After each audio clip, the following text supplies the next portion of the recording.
Le message du livre de l'Apocalypse nous est communiqué du trône même du Seigneur Jésus-Christ afin de nous rappeler le dessein grand, élevé de notre tendre Sauveur, à savoir nous amener avec lui sur son trône. Dans Apocalypse 3, 21, il est dit, c'est là le message de notre Seigneur Jésus-Christ à tous les croyants qui veulent vaincre et être ainsi qualifiés pour s'asseoir avec lui sur son trône.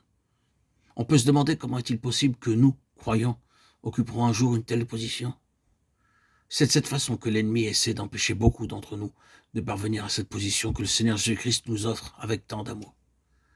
De la même manière, Satan introduit des doutes dans le cœur des pécheurs et les empêche de venir au Seigneur Jésus-Christ. Il leur dit, « Tu es un grand pécheur, comment tes péchés peuvent-ils être pardonnés? Dieu veut te punir pour tes péchés.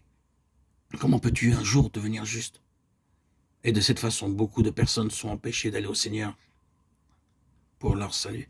Cependant, le Seigneur dit si clairement dans Matthieu 11, 28, « Venez à moi, vous tous qui êtes fatigués et chargés, et je vous donnerai du repos. » Il dit encore dans Ésaïe 1, 18, « Si vos péchés sont comme le cramoisi, ils deviendront blancs comme la neige. » L'ennemi essaie d'empêcher beaucoup de croyants de recevoir leur part de l'héritage céleste et spirituel. Mais nous pouvons voir à la base de la parole de Dieu de quelle façon le Seigneur a tout pourvu afin de nous amener sur son trône. Exactement de la même façon que la Bible nous dit comment nos péchés, pourtant horribles et terribles, peuvent être pardonnés, ensevelis, oubliés et lavés. Elle nous dit aussi comment nous pouvons parvenir au trône du Seigneur Jésus-Christ. Le Seigneur Jésus-Christ a accordé une vision de l'Église céleste à l'apôtre Jean, qui était retenu prisonnier dans l'île de Patmos à cause de la parole de Dieu et du témoignage du Seigneur Jésus-Christ. À cette époque, beaucoup de croyants étaient éparpillés, beaucoup étaient emprisonnés, beaucoup d'autres étaient retournés en arrière et avaient perdu leur premier amour. Et cependant, notre Seigneur a montré qu'il avait pourvu à tout en faveur des croyants pour qu'ils vainquent. Dans le chapitre 4 et 5 de l'Apocalypse, nous avons la vision de la gloire du Seigneur Jésus-Christ dans son Église céleste. Est-ce que nous serons?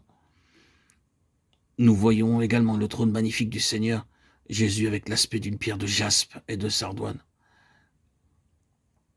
Celui qui était assis avait l'aspect d'une pierre de jaspe et de sardoine, Apocalypse 4, 3.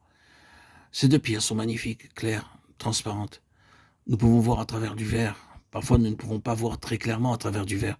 Mais ces pierres-ci sont tellement transparentes que nous pouvons voir tout clairement à travers elles. Les pierres de jaspe et de sardoine représentent la pureté et la perfection du Seigneur, Jésus-Christ. Nous voyons autour du trône 24 vierges portant des couronnes d'or et revêtues de vêtements blancs. La vision représente ici 5 points importants.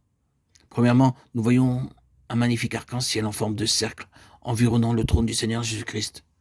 Puis, nous voyons 7 lampes ardentes brûler devant le trône. Nous voyons encore tout autour du trône 4 êtres vivants, remplis de yeux devant et derrière. Le premier être vivant était semblable à un lion, le second à un veau. Le troisième avait la face d'un homme et le quatrième était semblable à un aigle qui vole.